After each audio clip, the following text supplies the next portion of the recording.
दोस्तों, नानी दादी की स्टोरियाँ तो सभी सुनते हैं, लेकिन मेरी स्टोरी सिर्फ आप सुनते हैं।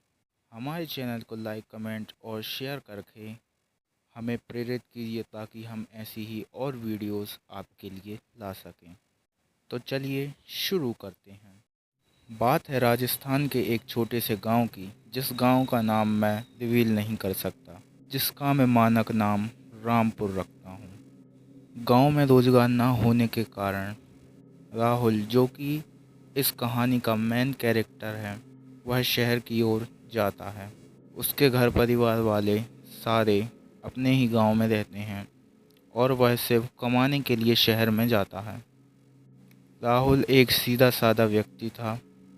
उसे शहर के बारे में ज़्यादा कुछ पता नहीं था, फिर भी वह अकेला निकल जाता है शहर की ओर। वह शहर गया और सबसे पहले तो उसे रूम की तलाश थी। वह गलियों गलियों भटका और उसे जैसे तैसे करके एक रूम मिल ही गया। और हमारी स्टोरी का मेन रूम, मतलब मेन घर, यही है। वह जिस घर में रहता था वह बहुत ही सुनसान था। उसमें दो रूम थे। एक रूम में राहुल रहता और एक रूम में मकान मालिक। मकान मालिक का एक छोटा बच्चा था और उसकी पत्नी। राहुल को उसके मकान मालिक ने राहुल का कमरा दिखाया और सभी सामान रखने को कहा। राहुल ने सभी सामानों को उस कमरे में ठीक से जमा दिया, लेकिन आधा सामान उस कमरे में जम गया, पर कुछ सामान रह गया जो कि वह जमा नहीं सका क्योंकि कमरे में पर्याप्त जगह नहीं थी।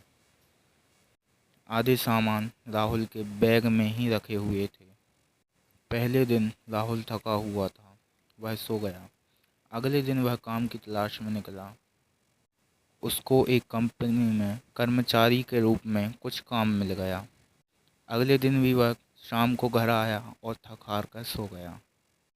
एक हफ्ते तक सब ठीक था। एक हफ्ते बाद सीधा रविवार पड़ा।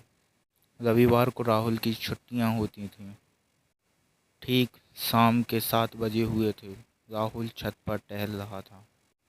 उसने देखा कि मकान मालिक का लड़का सामने वाले पेड़ पर चढ़ा हुआ था और जोर जोर से हंस रहा था। राहुल उसे उतरने को कह रहा था। बार बार कहने पर मकान मालिक का लड़का नहीं उतरा, तो राहुल छत से नीचे जाकर उसे उतारने के लिए गया। वह जैसे ही बाहर आया, उसने देखा कि उस पेड़ पर कोई भी नहीं चढ़ा है। राहुल ने मकान मालिक के बच्चे को आवाज़ें लगाई। सामने से कोई भी प्रतिक्रिया नहीं आ रही थी। राहुल लौटकर घर में गया तो उसने देखा कि मकान मालिक के रूम में ताला लगा हुआ है और उसे याद आया कि सुबह ही मकान मालिक ने उसे कहा था कि घर का ख्याल रखना। मैं, मेरी पत्नी और मेरा बच्चा मेरे गांव जा रहे हैं। वहां पर कोई पूजा है, उस पूजा को करने के लिए। जैसे ही राहुल को यह बात ध्यान आई, राहुल तुरंत से अपने कमरे में गया और थोड़ा उसने सोच विचार किया। कुछ देर बाद राहुल को लगने लगा कि यह उसका वहम हो सकता है। राहुल ने खाना बनाया, खाना खाया और सो गया। कुछ समय बाद उसकी नींद खुली तो उसने देखा कि बाहर से कोई दरवाज़ा खटखटा रहा है।